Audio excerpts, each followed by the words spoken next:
This is Jeff Timberell, Director of the Southwest Florida Real Estate Investment Association, here to talk about real-world real estate investing Part 1. This is going to be the first video in a longer series of videos. This mirrors presentations we have been doing in the Southwest Florida REIA for the last 3 months. Disclosure, we're sharing our own experiences and knowledge with you. Please do your own due diligence before utilizing anything here. This is not to be construed as investment advice, and you should seek competent counsel before trying this at home.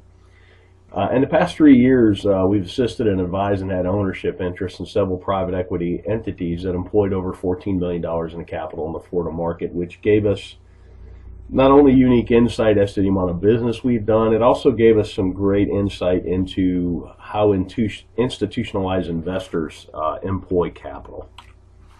Number one key to being successful is to understand what you're there to do. In my opinion, this is the most important thing.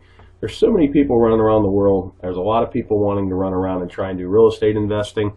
They take courses, they read books, they go to meetings, but they really don't know what they're there to do. They really haven't spent that critical time understanding what you're here to do, what's your mission, what's your goals. I mean, without having any goals, it's hard to achieve any goals, if that makes any sense.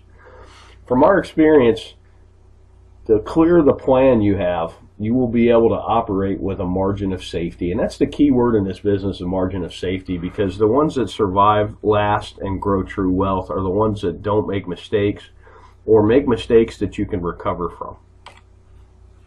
Investing in real estate. Investment is the purchase of an asset or an item with the hope that it will generate income or appreciate in the future and be sold at a higher price. Keyword, the future, for investing. So what does that mean? The act of committing capital to an endeavor with the expectation of obtaining an additional income and or profit. That's what investing is. Something I've learned over the years, it's kind of like a narrative. It's a why in the road when you're talking to somebody that's in real estate. Are they a trader or are they an investor? Investors buy and hold. They get a return from the assets they own. Traders wholesale. Traders fix and flip. Nothing wrong with it. I do it. I've done it in the past. I'm trying to do it again today. I'm doing a marketing campaign as we speak, looking for contracts to wholesale. With that said, it's two different narratives and even two different valuation processes, investor versus trader. You need to recognize the difference between the two.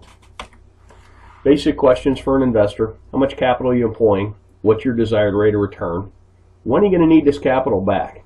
And then what's your risk tolerance? Those 4 questions are how you determine what you're there to do. Then we'll talk about capital. There's an opportunity cost of capital, and particularly when you're raising capital, which I've been part of some private equity raises, you really need to understand what other opportunities are out there for investors, because generally why would you buy a piece of real estate that pays you 2% a year with all the headaches associated with that, when if you could at the same time own a CD at 5 with none of the headaches. Give you a chart on 10-year T-bills, talk about opportunity cost. You can really see the recession, the Lehman Brothers crash really killed yields, but it's killed yields no matter what. I mean, pretty much at the time I'm talking about this, yields for a 10-year T-bill are bouncing between 2.6 and 2.8%. That's a terrible yield, particularly with the amount of money they're printing.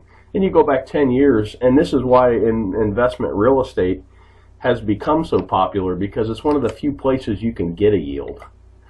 Here's CD rates from 1984 on, and if you notice, about early 2000s, everybody got excited about real estate, and that's because the CD rates of return just continued to go down. So right now, my God, on a 1-year CD, you're getting not even 1%. That makes real estate attractive, and that's something to watch as well. As CD rates and other rates on financial instruments go up, real estate may not appear as sexy, particularly to an investor who bought in the valley and bought right and has quite a bit of gain on the table. So opportunity costs in the real world. We already kind of talked about this. Most investors we know are looking for at least 6% a year. I know guys that are even looking for 15%, and that's a cash on cash, not an internal rate of return. That would be a whole nother video that could be a whole day's worth, understanding the difference between the two. But what here I'm talking about is a yearly cash on cash return. And you got to be mindful of unrealistic expectations. I've seen people that have pitched 30% returns, and I've seen investors that are looking for 30% returns. And it's really hard to do. There's a lot of randomness and a lot of happenstance, and you're going to lose a lot more than you're going to win when you're dialing up those kind of deals. Unrealistic returns can lead to bad decision making because you seem to be chasing the golden goose instead of chasing a stable investment that pays you to own it. Let's talk about risk tolerance. These are two great quotes by Warren Buffett. And risk tolerance is really age dependent and your financial situation dependent as well. But here's a great quote. Look at the market fluctuations as your friend rather than your enemy. Profit from folly rather than participate in it. And that's most real estate investors. You're supposed to be a contrarian. I kind of put the world in, you're either a salmon or you're a lemming. You're either running with the crowd or you're running against the crowd. And here's another great one. The main danger is that the timid or beginning investor will enter the market at a time of extreme exuberance and then become disillusioned when the paper losses occur. The key is to not panic and do math-based risk assessments and then math-based evaluations and then sit down and decide what you're doing. You could have bought a home in Cape Coral, Florida at the height of the market at $320 and paid cash, held it all the way through the crash, and still got a better rate of return than CDs, and it's a terrible investment because your basis is so high. Or if you trade it out, you would literally be losing money. But it's sad but you actually would have outperformed the CD, and that's kind of a interesting thing. We did some case studies of people that had bought at the top and had they held, and if they had mortgages, and I think that video is on our YouTube channel as well. Thanks for watching. You can always check out our website at swflreia.com. There should be a link at the bottom of this video. If you're on our website, put yourself on our mailing list. We send out a lot of foreclosure information. We send out our meeting notices, and we also from time to time send out information like this. I hope this information is useful to you, and make it a great day.